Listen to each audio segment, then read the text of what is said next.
하나는 정말 뚱뚱해서 다이어트 하고 싶은데 엄두가 안 난다 그런 분들, 아니면 날씬한데 어느 한 부위 정말 살이 안 빠지는 부위가 있다, 그 부위를 좀 해결하고 싶다, 어느 부분을 남겨놓고 뺄 것인가, 그 모양을 예쁘게 조각품을 만드는 것처럼 그렇게 해야지 훨씬 더 만족도도 높고 예쁜 몸매가 되고요. 지방흡입은 말씀하신 것처럼 지방 세포 자체의 개수를 줄여주는 거기 때문에 안 먹는 다이어트들보다는 훨씬 그런 면에서는 효과적이라고 하는데,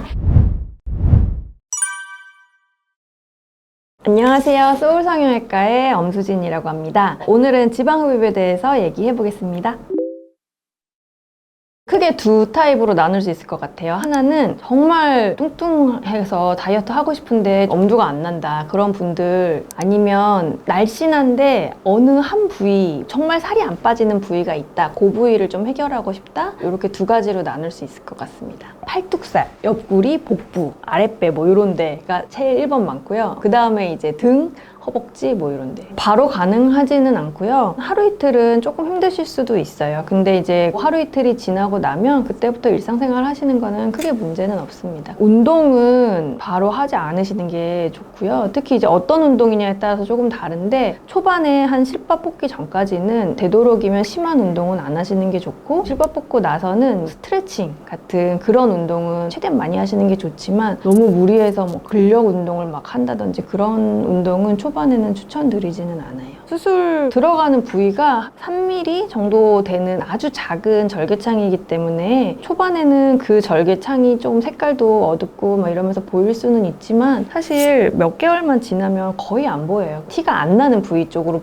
하기 때문에 사실 수술 후에 흉터 때문에 힘들어 하셨던 분들은 거의 없으셨던 것 같아요. 사실 셀룰라이트 자체는 빼기가 힘들기는 해요. 왜냐면 저희가 그 빼는 캐뉼라는 아주 얇은 관으로 되어 있기 때문에, 그래서 그럴 때 저희가 사용하는 게 기계의 도움을 좀 받습니다. 그 셀룰라이트들을 좀 분해할 수 있게 초음파라든지 아니면 진동이 가능한 그런 흡입 기계들이 있어요. 그런 기계들, 그리고 이제 지방 흡입 전에 충분하게 지방을 녹이는 용액을 투여하고, 그런 방법들을 통해서 최대한 셀룰라이트도 같이 제거할 수 있게 수술 시에는 그렇게 도움을 드리고, 그리고 수술 후에는 후관리를 통해서 최대한 그런 부분들을 개선하려고 해요. 지방 흡입은 말씀하신 것처럼 지방 세포 자체의 개수를 줄여주는 거기 때문에 안 먹는 다이어트들보다는 훨씬 그런 면에서는 효과적이라고 하는데, 세포 개수라는 게 딱 500개 이렇게 정해져 있어서 하나도 안 늘어나고 이렇지는 않아요. 그러니까 수술 후에도 뭐 약간 늘어나고 약간은 줄어들고 할 수는 있는 거지만, 어쨌든 물리적으로 개수를 줄여준다는 게 지방 흡입의 가장 큰 장점입니다.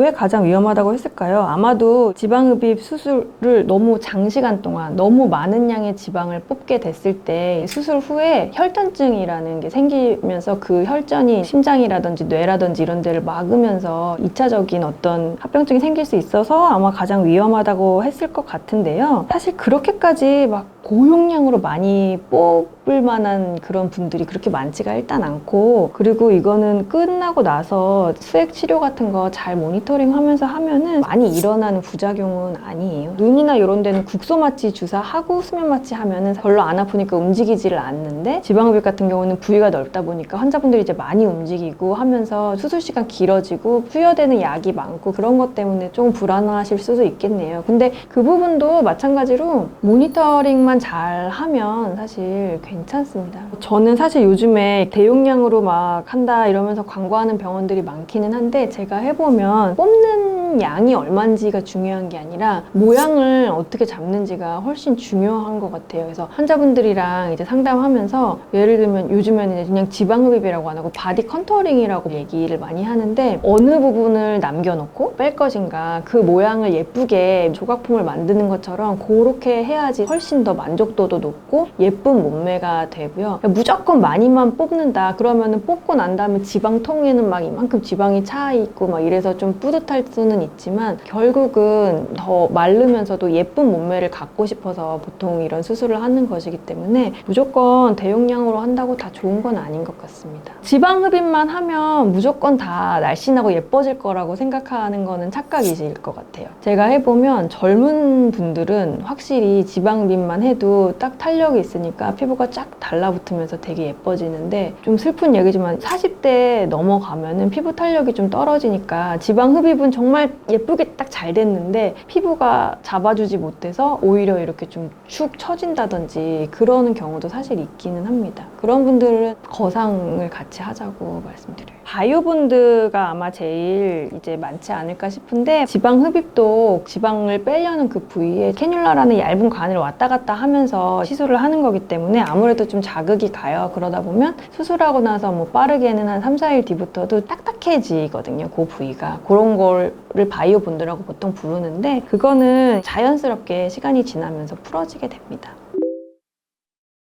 일단 이제 원하는 모양에 맞춰서 디자인하고 지방을 좀 잘 녹일 수 있는 그런 용액을 일단 충분히 주입을 하고요. 그 용액이 이제 좀 잘 흡수될 때까지 아까 말씀드렸던 그런 단단한 것들을 풀어줄 수 있게 초음파라든지 진동이라든지 그런 것들을 이용해서 그 부위를 조금 더 부드럽게 만들어주고요. 그 다음에 이제 여러 가지 두께나 길이가 다른 여러 가지 캐뉼라들이 있어요. 그거를 사용해서 원하는 모양을 만들어서 지방을 뽑아냅니다. 근데 수술 시간은 얼마나 좀 말랐는지 뚱뚱한지 부위가 많은지에 따라서 많이 다르기는 한데, 그냥 한 부위 정도 놓고 생각한다고 하면은 처음에 딱 디자인부터 시작해서 회복실에 나오는 것까지는 1시간 반에서 2시간 정도는 생각하셔야 되는데, 사실 이 수술 시간 말고도 지방 흡입 같은 경우는 수술 전에 준비 시간도 굉장히 길고 수술 끝나고 나서 회복하는 시간도 조금 많이 필요해요. 그래서 보통은 그냥 반나절 이상 병원에 계시는 거 생각하시고 오시라고 말씀드리고요. 그리고 내원 횟수는 수술하는 날 다음부터는 다음 날 오셔서 소독하고 치료하고, 그리고서는 실밥 뽑는 날 한번 오시고, 그 이후부터는 보통 다 후관리예요. 후관리를 최대한 많이 해드리려고 해요. 그래야지 더 빨리 예쁘게 모양이 잡히기 때문에. 회복 기간은 실밥을 보통 한 열흘 왔다 갔다 해 뽑거든요. 실밥 그때 뽑고 멍도 한 2주 정도면 보통 가라앉게 되니까 그때부터 서서히 스트레칭하고 운동하시고 후관리하고 하면 또 한 달 정도 되면은 거의 다 일상생활은 가능하세요.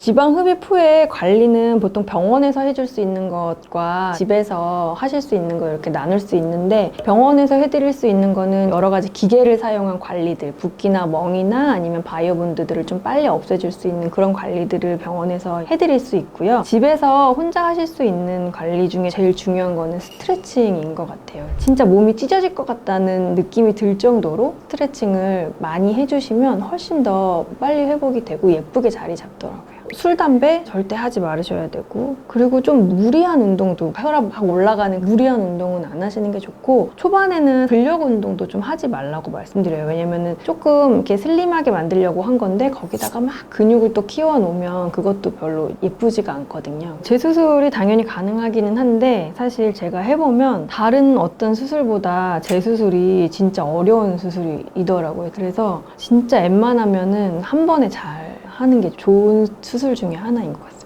예를 들어서 허벅지를 옛날에 했는데 그때부터 이제 계속 신경이 쓰였던 거예요. 여기 오른쪽이 안 빠진 것 같아. 그때부터 신경이 쓰였던 거에 10년 동안 계속 신경이 쓰인 분들은 결국 10년 뒤에 여기만 하세요. 그런 분들도 많이 계세요. 여기 했는데 여기가 좀 울퉁불퉁하다든지 아니면은 여기가 좀 덜 빠진 것 같다. 허벅지도 양쪽이잖아요. 그러니까 그런 밸런스가 좀 안 맞는 거, 이런 것들은 스트레스 많이 받아 하시고, 옛날에 했던 수술이라도 그 부위만이라도 다시 하고 싶다는 분들이 많이 계세요. 나이 제한은 따로 없는데 결과는 젊은 분들이 훨씬 예쁘게 나오고, 연세 드신 분들은 아무래도 기저 질환이 있거나 혈압이 있거나 빈혈이 있거나 뭐 그런 것들이 있을 수 있어서 저희가 조금 더 수술 전 검사 같은 거를 철저히 하고 좀 조심해서 하는 편입니다. 일단 경험이 많고 공장식으로 하는 병원들보다는 제 생각에는 이건 약간 예술인 것 같아요. 그래서 예술적인 감각으로 모양을 예쁘게 조각할 수 있는 그런 병원을 찾는 게 좋을 것 같습니다. 그때까지 긴 이야기 들어주셔서 감사합니다. 소울성형외과의 엄수진이었습니다. 감사합니다.